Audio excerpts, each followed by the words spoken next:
और हम बीजेपी को, आरएसएस को यहां से हटा के इंडिया की सरकार बनाकर दिखाएंगे। आप करते हैं उनका 16 लाख करोड़ रुपया प्रधानमंत्री ने पिछले 10 सालों में माफ किया है। नफरत क्यों फैल रही है? भाई और बहनों, नफरत का सबसे बड़ा कारण देश में अन्याय है। शकील खान जी गठबंधन के वरिष्ठ नेता और गठबंधन के प्यारे कार्यकर्ता, भाइयों और बहनों, प्रेस के हमारे मित्रों, इतने मित्र नहीं है प्रेस वाले। आप सबका यहां बहुत बहुत स्वागत, नमस्कार।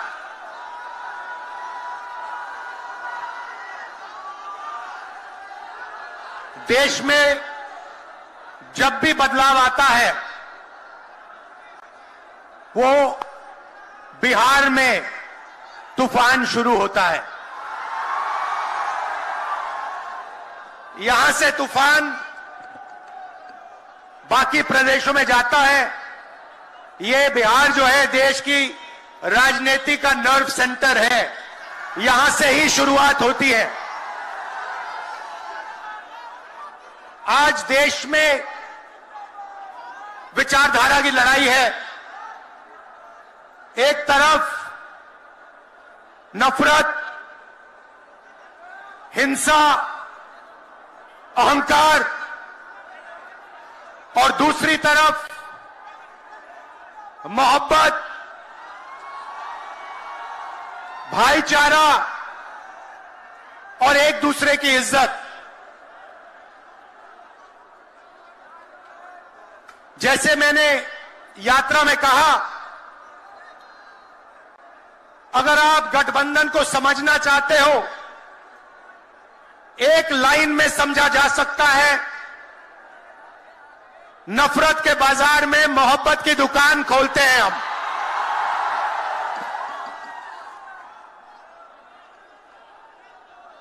इस देश में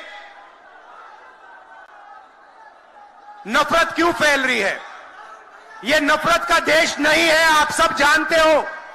आपके दिल में, हिंदुस्तान के नागरिकों के दिल में नफरत नहीं है, मोहब्बत है, प्यार है, एक दूसरे का आदर है।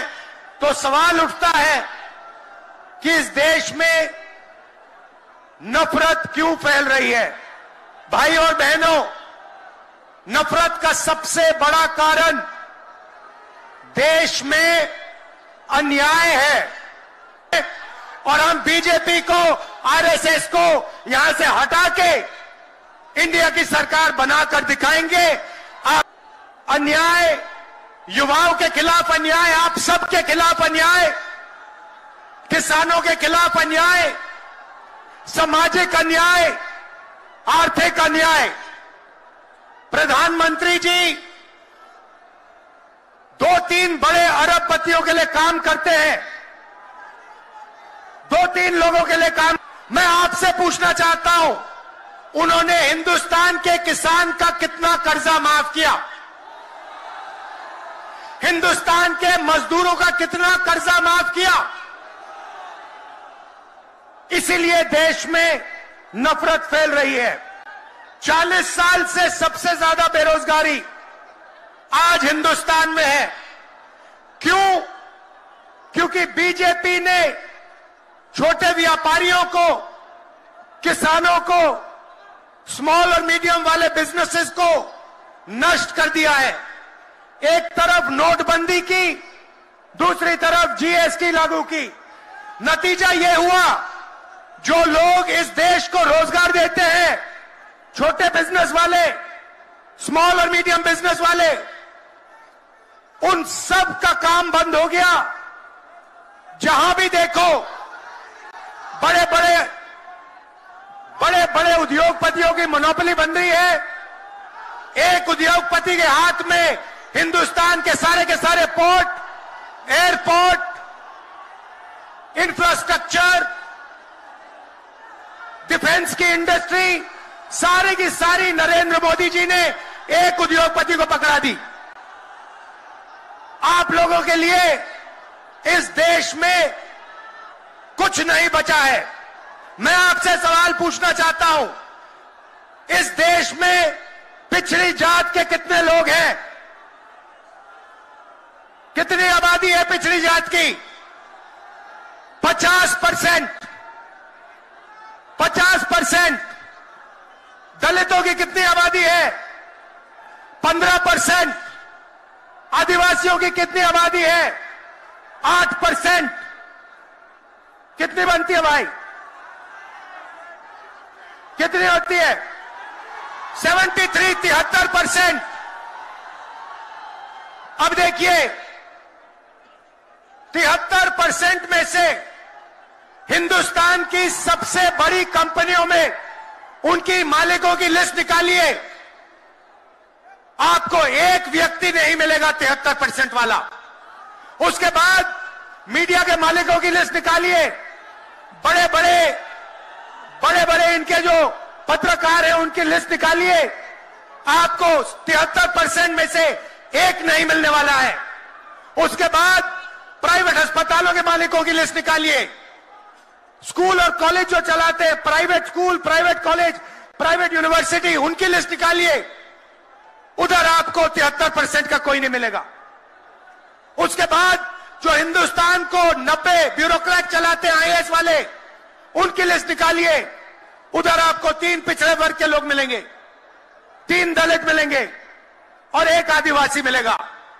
और अगर हिंदुस्तान की सरकार 100 रुपए खर्च करती है, बजट में अगर 100 रुपए खर्च होते हैं तो 73% की 6% की 6 रुपए की भागीदारी बनती है।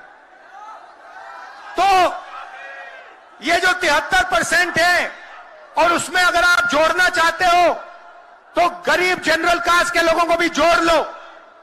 इनके लिए इस देश में कोई रास्ता नहीं बचा है। पहले क्या होता था? पहले पब्लिक सेक्टर होता था, उसमें गरीबों को रास्ता मिलता था, नौकरी मिल जाती थी, सरकार में रोजगार मिल जाता था, जैसे बिहार में तेजस्वी जी ने किया, जैसे छत्तीसगढ़ में हमने किया, कर्नाटक में, तेलंगाना में हम कर रहे हैं। मगर नरेंद्र मोदी जी ने ये सारे के सारे रास्ते बंद कर दिए। सेना में आप जाते थे, वहां अग्निवीर लागू कर दिया। अब देखना, अग्निवीर लागू किया, और अग्निवीर में पहली बार इस देश में 2 तरीके के शहीद होंगे। एक शहीद होगा, उसको शहीद का दर्जा मिलेगा, उसे पेंशन मिलेगी, उसे कैंटीन मिलेगी, और उसे गांव में, शहर में आदर मिलेगा। दूसरा शहीद होगा, अग्निवीर होगा, वो शहीद होगा, उसे शहीद का दर्जा नहीं मिलेगा, उसको पेंशन नहीं मिलेगी, उसको कैंटीन नहीं मिलेगी, और उसको ट्रेनिंग भी सही नहीं मिलेगी। एक तरफ चाइना के सैनिक, पाकिस्तान के सैनिक सालों की ट्रेनिंग लेते हैं, और हमारे युवाओं को नरेंद्र मोदी 6 महीने की ट्रेनिंग देने के बाद उनके सामने खड़े करने की कोशिश कर रहा है। नतीजा आप जानते हो। मैं ज्यादा नहीं बोलना चाहता हूं, क्योंकि लालू जी को बोलना है। ये देखो, लालू जी को बोलना है, मगर मैं सिर्फ ये कहना चाहता हूं, बीजेपी के लोगों को गलतफहमी में नहीं होना चाहिए। हम लोग बीजेपी से, आरएसएस से नहीं डरते। हमें कोई फर्क नहीं पड़ता।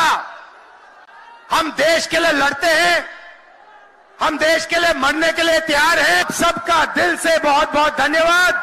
नमस्कार, जय हिंद। शुक्रिया बहुत करते हैं। उनका 16 लाख करोड़ रुपया प्रधानमंत्री ने पिछले 10 सालों में माफ किया है।